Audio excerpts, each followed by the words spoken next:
پھر انسان اس کو پتہ ہے کہ بھائی میں کسی کی ایسی تعویل کروں کہ کل قیامت کے دن چل سکے. وہ لوگوں کے ہمارے پاس کالز آتی ہیں کہ میں نے ایسے الفاظ سے ڈیورس دی ہے, ہوئی ہے کہ نہیں ہوئی ہے, وہ چھوڑنا نہیں چاہ رہے لیکن فتویٰ لینا چاہ رہے. بھائی ایسا نہ ہو اللہ کی نظر میں ہو گئی ہو. دنیا کو بیوقوف بنایا جا سکتا ہے, قیامت کے دن خدا کے سامنے کیسے کھڑے ہوں گے. تو اگر میرے بھائی اللہ کا خوف نہ ہو, ایک خاتون کل آئیں, کل کی بات ہے, میرے میاں نے طلاقیں دی ہیں, مکر گئے ہیں دے کے, کہ یہ اللہ کی قسم اپنی کانوں سے سنا ہے میں نے, رو بھی رہی تھی کہ مکر گیا ہے بالکل.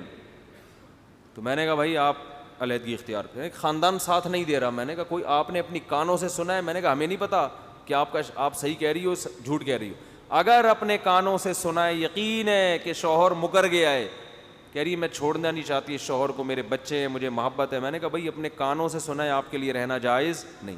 ایسی صورت میں تدبیر یہ ہے کہ عدالت سے خلا لے لو. عدالتی خلا ویسے تو ٹھیک نہیں ہوتا لیکن سپورٹ تو کر دے گا نا آپ کو. تو اب اس خاتون میں اللہ کا خوف ہے نا. آواز نہیں جا رہی ہے, اوپر آواز نہیں جا رہی بھائی, خواتین بیٹھی ہوئی ہیں بیان میں, ان میں آواز نہیں جا رہی. تو ابھی اللہ کا خوف ہے تبھی تو اس کے اندر یہ جذبہ پیدا ہوا نا.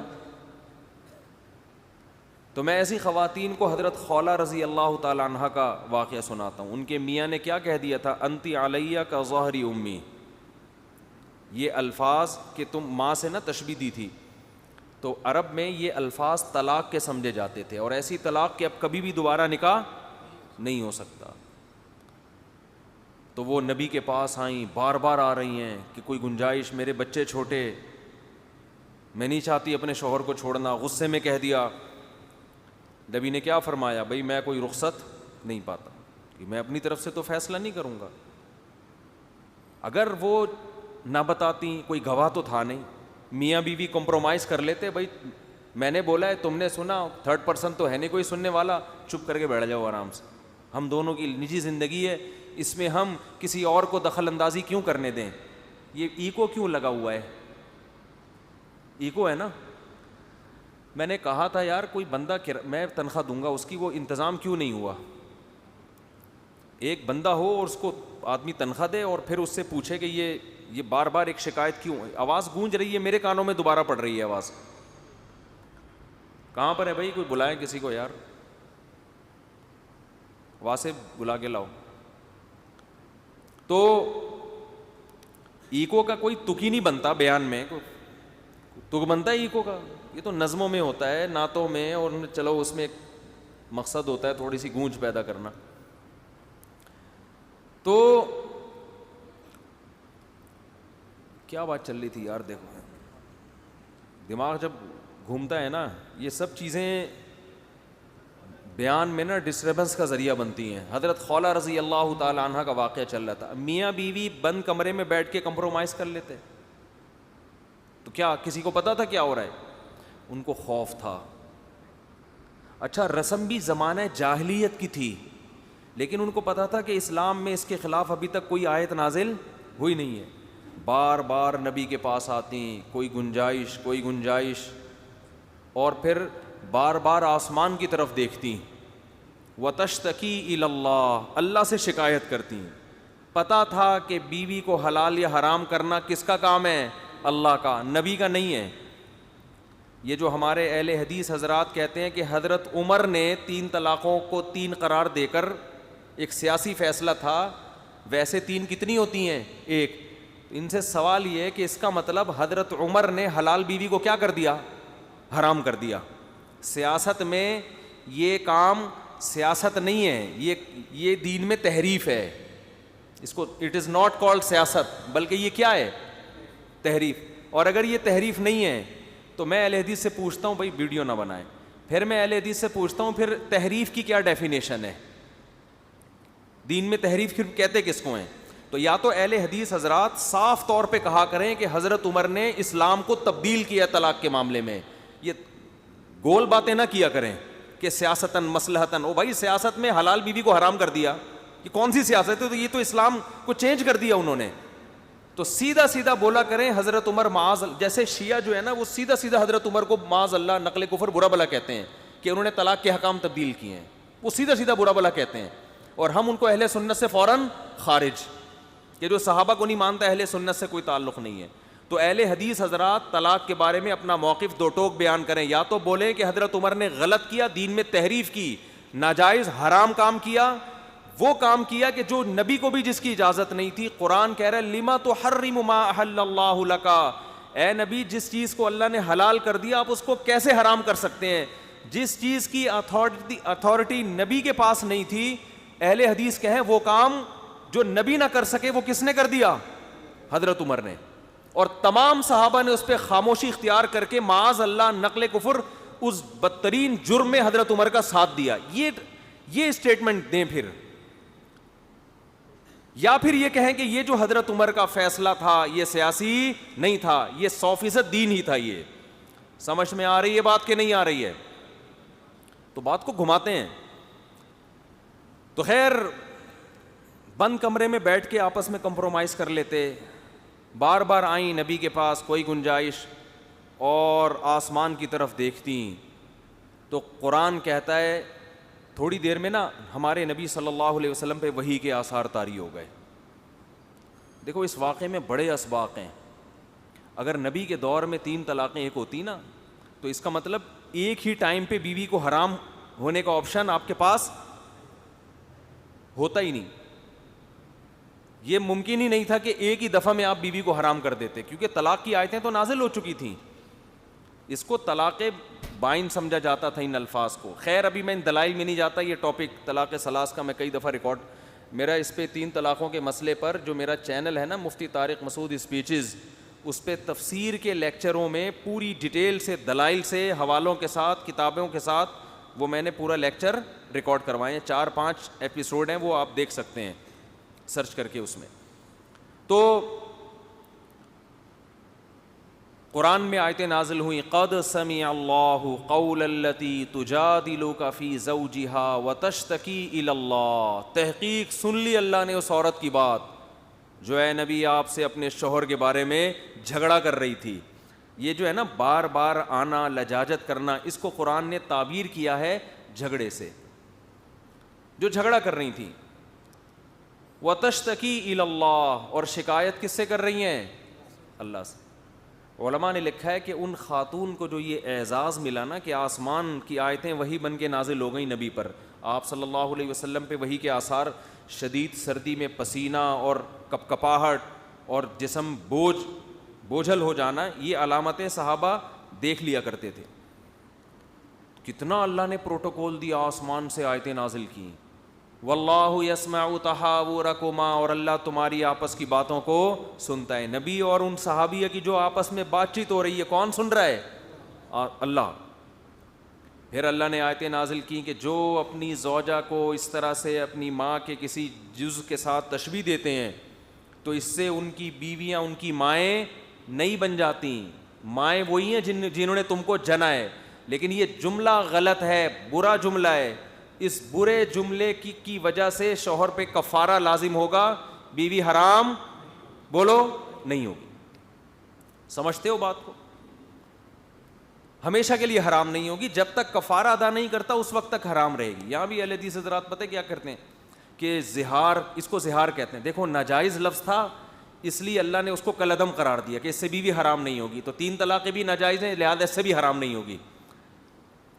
اگر زہار ناجائز لفظ کالعدم ہے تو کفارے تک بھی بیوی حرام نہیں ہونی چاہیے تھے، پھر بالکل کالعدم ہونا چاہیے تھا اس کو۔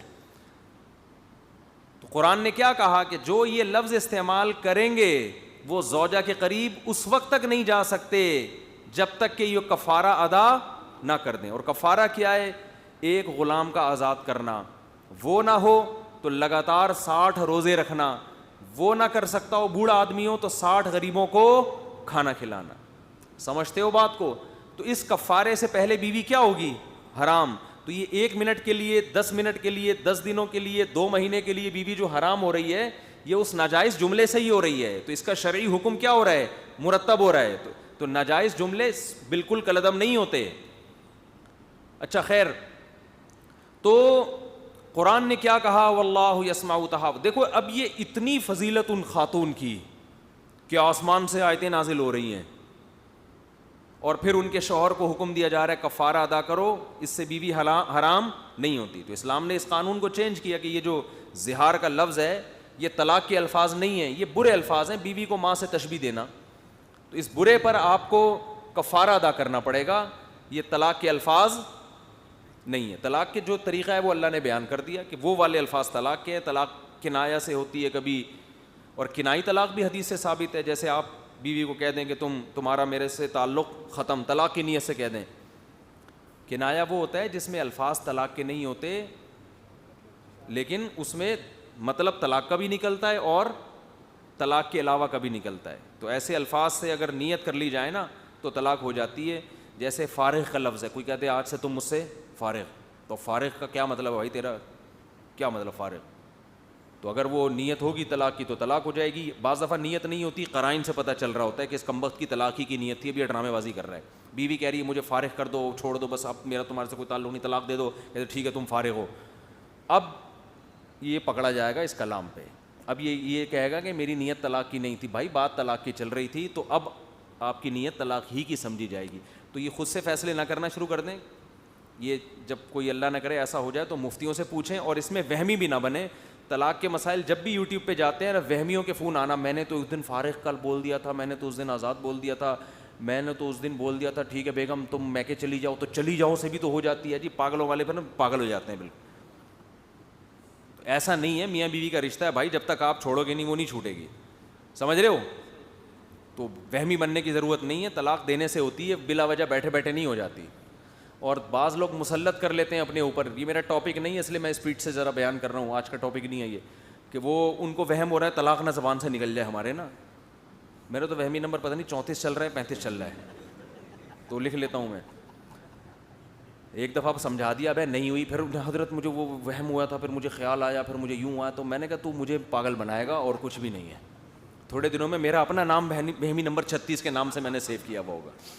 وہمیوں کو زیادہ سننے سے آدمی خود پاگل ہو جاتا ہے, یہ ذہن میں رکھو, حقیقت بتا رہا ہوں. دیکھو جس طبقے میں بیٹھو گے نا ویسے ہی بنو گے. صحابہ صحابی کیوں بنے, بولو نا, نبی کے ساتھ بیٹھے ہیں بھائی, تو ان جیسا قیامت تک کوئی پیدا نہیں ہو سکتا. پیغمبر کے ساتھ بیٹھے ہیں. باتیں تو ہم بھی پیغمبروں کی سنتے ہیں, آپ بھی سنتے ہیں, کتابیں بھی ہم پڑھتے ہیں جن میں حدیثیں ہیں, لیکن ہمیں پیغمبر کی صحبت نہیں ملی. تو ہمارا مینٹل لیول اور ہمارا تقوی اور اللہ سے تعلق اور جو ان کی سوچ تھی, جو ان کا ویژن تھا, ہمارا صحابہ جیسا ہو نہیں سکتے. اسلام میں صحبت کی بڑی ویلیو ہے کہ آپ کا تعلق کس سے ہے. حدیث میں آتا ہے المرء علی دین خلیلہ, انسان اپنے دوست کے دین پر ہوتا ہے. آپ کی دوستی, آپ کا اٹھنا بیٹھنا کن لوگوں کے ساتھ ہے. آپ اگر بچوں کے ساتھ زیادہ بیٹھو گے بچکانہ حرکتیں شروع کر دو گے تھوڑے دنوں میں, حقیقت ہے یہ. جو سارا دن بچوں کو پڑھاتے ہیں نا بیٹھ کے, یا تو وہ پاگل ہو جاتے ہیں یا وہ بھی بچے جیسے ہو جاتے ہیں. تو جو بچوں کو سارا دن پڑھا رہے ہیں ان کو چاہیے کہ وہ اپنی مجلسیں بڑوں کے ساتھ بھی رکھا کریں تاکہ پھر لیول ہو جائے. ورنہ جو بچوں کے اسکول میں بڑے بڑے ٹیچر پڑھا رہے ہوتے ہیں یا جو قاری ہر وقت بچوں کو پڑھاتے رہتے ہیں, تو اگر وہ اپنی محفلوں میں یعنی اپنی گیدرنگ بڑوں میں بھی رکھیں پھر تو ٹھیک ہے. اگر بڑوں میں نہیں رکھتے تو حقیقت ہے کہ وہ تھوڑی سی سیٹنگ اسکول ٹیچروں کی بھی آؤٹ ہوتی ہے. وہ بچوں کا تو بچہ ہے, بچہ کبھی کیا کر رہا ہوگا, کبھی کیا کر رہا ہوگا, کہ وہ سارا دن اس کو ڈانٹ کے نا سیدھا کر کے آدمی خود ٹیڑھا ہو جاتا ہے. تو جو لڑکیوں میں زیادہ بیٹھتے ہیں عورتوں میں, بعض یونیورسٹیوں میں کیا ہے کہ آپ کی کلاس میں گرلز زیادہ ہیں, آپ مرد 2-4 ہی ہیں, تھوڑے دنوں میں ان میں بھی ہائے اللہ ہوئی اللہ ہو جاتا ہے. حقیقت بتا رہا ہوں میں. جو بچہ بچیوں میں کھیلتا ہے, ٹاپک نہیں ہے, بات آ گئی ہے تو پارسل کروں جلدی سے, لڑکیوں میں جو بچہ زیادہ کھیلتا ہے اس میں ہائے اللہ ہوئی اللہ آتا ہے لازمی. حقیقت بتا رہا ہوں آپ کو میں. حضرت حکیم الامہ مولانا اشرف علی تھانوی رحمہ اللہ نے نا بہشتی زیور میں بچوں کو, آپ کسی ماہر نفسیات کو دیکھ لو, ان کی مینٹل لیول تک نہیں پہنچا ہوگا جو حضرت حکیم الامہ نے بچوں کی تربیت کا طریقہ لکھا ہے بہشتی زیور میں. ماؤں کو بھی سکھایا, باپوں کو بھی سکھایا. ان میں ایک بات یہ بھی لکھی ہے کہ لڑکوں کو لڑکیوں میں کھیلنے مت دو, اس سے شہوت بھی بڑھے گی اس کی وقت سے پہلے بالغ ہونے کا بھی خطرہ ہے, اس کی مینٹل لیول بھی گھٹیا ہونے کا بھی خطرہ ہے, یا تو بگڑے گا یا اس میں زنانہ پن پیدا ہوگا. آپ دیکھو جو بچہ یہاں تک کہ جس کی بہنیں ہی ہوں نا اور اکیلا بھائی ہو اور وہ باہر بدماشوں میں نہ کھیل رہا ہو, یا تو وہ باہر پٹ پٹاتا ہو اور پیٹتا بھی ہو, پھر تو ٹھیک ہے. 6 بہنیں, اکلوتا بھائی ہے, اور وہ انہی میں رہا ہے, باہر لڑکوں میں نہیں گیا. اس میں بھی ہائے اللہ ہوئی اللہ پیدا ہوتا ہے, حقیقت بتا رہا ہوں میں. تو پہلے بہت ان چیزوں کا خیال کیا جاتا تھا کہ لڑکا ہے بھائی اس کو لڑکوں میں کھلاؤ بولو, اور اس کو لڑکوں والے کھیل کھلاؤ. لڑکا اگر آپا کھیل رہا ہے اس کو منع کرو, جا کے فٹ بال کھیل بھائی, مارم پیٹی کھیل, پٹو کھیل, سجھا ایک دوسرے کی کمر کو نہ گیند سے, گھنٹیاں بجا بجا کے, یعنی نہیں بھاگ. تو وہ یہ بہت اہم مسئلہ ہے, کیونکہ یاد رکھو جب بچپن میں اگر جو چیزیں صحیح نہیں ہوتی نا سیٹنگ, وہ پھر رہتی ہیں ایسے, وہ بڑی مسائل ہو جاتے ہیں زندگی میں. پھر کامیاب, پھر ایسے لڑکے ڈپریشن میں جلدی جاتے ہیں. مرد کو تو باہر 10 قسم کے مسائل کا سامنا کرنا پڑتا ہے, ذرا سا کچھ. میں نے تو ایسے بھی دیکھے, کسی کی موت دیکھی تو پاگل ہو گئے. ایسے بھی میرے سامنے کیس ہیں کہ کسی کی موت دیکھی اور اس کو تڑپتا ہوا دیکھا نا سڑک پہ, روڈ پہ, گھبرا کے اس کو ہارٹ اٹیک ہوا, یہ مر گیا, جوان لڑکا. تو آدمی کو بہت مسائل ہیں اس کے ساتھ, آدمی کو پھر آدمیوں کی طرف رہنا پڑتا ہے. تو صحبت کے بڑا گہرا اثر پڑتا ہے. تو میں یہ عرض کر رہا تھا کہ صحابی کیوں بنے, نبی صلی اللہ علیہ وسلم کی انہوں نے صحبت اٹھائی ہے. تو یہ بات کہاں سے آئی تھی؟ اسپیڈ جب بھی میری تیز ہوتی ہے نا بیان میں, تو سمجھ لو کہ یہ اصل ٹاپک نہیں ہے, میں جلدی سے سمیٹ کر اصل کی طرف آ رہا ہوں. تو ذرا تگڑ کر کے بھاگ رہا ہوں میں. کیا تھا یہ؟ ہاں, میں یہ بتا رہا تھا حضرت خولہ رضی اللہ تعالی عنہ پر وحی نازل ہوئی. تو یہ صحبت کی بات کہاں سے آئی؟ ہاں, وہمیوں سے بات آئی تھی کہ اب طلاق کے مسائل سن کر آپ پاگل نہ ہو جائیں کہ بیٹھے ہوئے ہیں بیگم تم, جیسے لوگ کہہ دیتے ہیں بیٹھے بیٹھے بیگم کو کہ بھائی تم تو آزاد ہو. ظاہر ہے بیگم آج کل آزادی ہوتی ہے, بھائی تم تو کیا ہو, آزاد ہو, تم اپنے کاموں میں آزاد ہو, میں آزاد ہوں, ہم دونوں غلام تھوڑی ایک دوسرے کے. اس طرح کی لوگ گھروں میں بات کر رہے ہوتے ہیں. پھر بھی احتیاط یہ کہ نہ کریں, یہ فارغ کا لفظ آزاد کا لفظ استعمال نہ کریں, احتیاط اسی میں ہے, لیکن اس میں وہمی نہ ہو جائیں. اور اس میں یہ بھی ہے, میں جو اصل بات کہہ رہا تھا کہ لفظ طلاق کا بھی وہم ہو جاتا ہے بعض لوگوں کو کہ میرے منہ سے نکل نہ جائے کہیں, یہ وہم ہو جاتا ہے. وہ نہ اپنی زبان کو بند کر کے بیٹھتی ہیں کر کے, نہ کہ منہ سے کہیں نکل نہ جائے. بھائی منہ سے جب تک نکالو گے نہیں نکلے گی نہیں. اگر آپ نے اپنے اوپر یہ خوف مسلط کر لیا نا کہ کہیں نکل نہ جائے, تو اس کا خطرہ ہے کہ پھر وہ نکل جائے گی. اب وہمی لوگ بولیں گے اچھا ہمیں خطرہ ہے کہ ہمارے منہ سے نکل جائے گی, کیونکہ ہمیں تو خوف ہے. اب اس کا مطلب مفتی صاحب نے اسٹیمپ لگا دی, اب تو نکلے گی.